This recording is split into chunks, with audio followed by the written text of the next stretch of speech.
Multi speciality hospital minimum ventilator ఉంటది, అక్కడ handle చేస్తారు. ఓకేనా? నా బిడ్డని గాంధీకి ఎందుకు తీసుకెళ్తున్నారని గట్టి కడితే ఓ పిల్ల బచ్చగాని పెట్టారన్న నా కొడుకు దగ్గర. ఇల్లు ఆడు ఇంతున్నాడు, పిల్ల బచ్చగాని వదిలేసారు నా పిల్లోడి దగ్గర. వదిలేసాడికి సమాధానం లేదన్నా అన్నట్టు చనిపోయింది.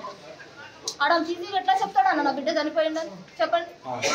ఎంత కష్టపడి పెంచుకున్నాం, మేమేం ఉన్నోళ్ళం కాదన్న. కష్టం చేసి పిల్లోడికి కాదు, వీళ్ళకి లక్షలు లక్షలు పోస్తున్నామన్న. పైసా తక్కువైతే కాలేజీ లోపలికి అడుగు పెట్టనివ్వరన్నా, పెట్టనివ్వరు తెలుసా? పిల్లోడు బయట నుంచే పెడతారు ఫీజు కట్టేదాకా. నుంచున్నానన్నా, నేను 2 సార్లు నుంచున్నా. చెప్పా సార్ ఇట్లా కడతాను సార్ అంటే కూడా మొన్న అన్న పిల్లోడికి ₹1,00,000 అప్పులు చేసుకెళ్ళి వడ్డీలు తెచ్చి పెట్టినామన్నా. చెప్పండి, పిల్లల్ని తీసుకెళ్ళి మేము చదివించుకునేది మా పిల్లల భవిష్యత్తు బాగుండాలనా, లేకపోతే ఇట్లా సేవలు చేసి మాకు పంపించాలనా? మీరే న్యాయం చెప్పండి అన్న. అన్న 5 బాబు నాకు చెప్పాలి కదన్నా, బాబు చనిపోయిండని మాకు చెప్పాలి కదా. బాబు మంచిగున్నాడు రండి అంటే మేము ఎవరమైనా పిల్లోడికి ఏ కడుపు నొప్పో కాలు నొప్పో అనుకుంటాం, పిల్లోడు చచ్చిపోతాడని ఎవరమైనా ఊహిస్తామన్నా చెప్పండి. అది మీ నిర్లక్ష్యం వల్లే జరిగింది కదా. మీ సైడ్ తప్పు ఉంది కాబట్టి నాకు చెప్పలేదు మీరు.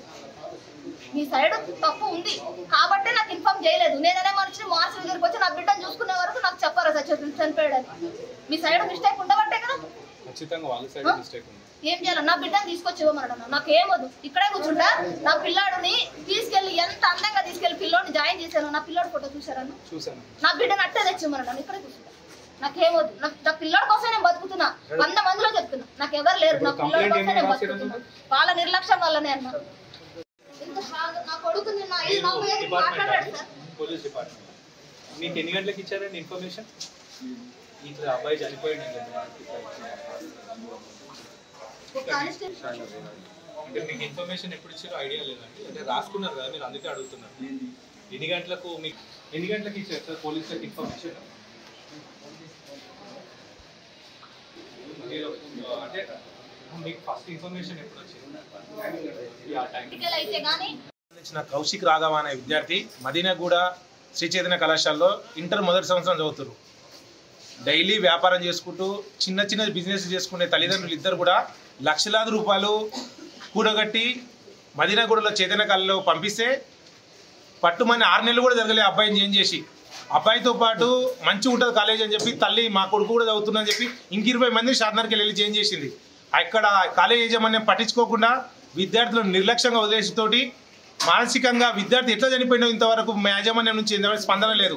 ఈరోజు విద్యార్థి చనిపోయిందని చెప్పి తల్లిదండ్రులకు వెంటనే ఫోన్ చేసి మీరు రండి, మీరు హాస్పిటల్ రండి, మార్చరికి రండి అని చెప్తున్నారు తప్ప కాలేజీ రండి మీ బాబుకి ఇక్కడ అనవసరంగా పడిపోయినాడని చెప్పి ఎందుకు పిలవలేరు? కాలేజీ పిలిచింటే మాకు అనుమానం రాకుంటుండే. ఈరోజు కాలేజ్ వాళ్ళే ఏదో చేసి 2-3 గంటలు అక్కడనే టైంపాస్ చేసుకొని ఈ బాబుని స్కూటీ పైన పంపించి వాళ్ళు తీరిగ్గా మెట్రోకి వచ్చిర్రు. అంబులెన్స్ డ్రైవర్ ఒకడే వస్తాడా? అంటే బాబు యొక్క డెడ్ బాడీ బట్టి ఒక యాజమాన్యం నుంచి కావచ్చు కాలేజీ నుంచి కానీ ఒక్కరు కూడా రారా? ఈరోజు ఎంత నిర్లక్ష్యం ఉందండి ఈరోజు. అంటే చావులంటే లెక్కలేదు మీ చైతన్య కాలేజ్కి. ఈరోజు లక్షల రూపాయలు ఫీజులు తీసుకుంటారు. ₹1 పెండింగ్ ఉందంటే లోపలికి అలౌ చేసుకోరు పిల్లగాన్ని, ఎగ్జామ్ ఫీజు తీసుకోరు. ఇవన్నీ తీసుకోకుండా నిర్లక్ష్యంగా వహిస్తారు కదా. ఈరోజు బాబు చావుకు ఎవరు కారణం? ఆ తల్లికి ఎవరు సమాధానం చెప్తారు? ఆ తల్లికి సమాధానం చెప్పండి. ఆ తల్లి 9 మాసాలు మోసి పెంచింది కదా కొడుకును, ఒకటే ఒక కొడుకు ఆ తల్లికి. ఆ తల్లికి సమాధానం చెప్పండి అని చెప్పి అడుగుతున్నాం. ఈరోజు వెంటనే యాజమాన్యం వీడికి రావాలి. యాజమాన్యంలో పోలీస్ శాఖ కూడా వెంటనే చర్యలు తీసుకొని వాళ్ళందరినీ జైలుకు పంపించాలి. ఈరోజు మాకు ఎలాంటి న్యాయం కావాలంటే యాజమాన్యాన్ని అందరినీ కూడా ఈ కేసులో ఇరికించి అందరినీ జైలు పంపించే వరకు మేము పోరాటం కొనసాగిస్తాం.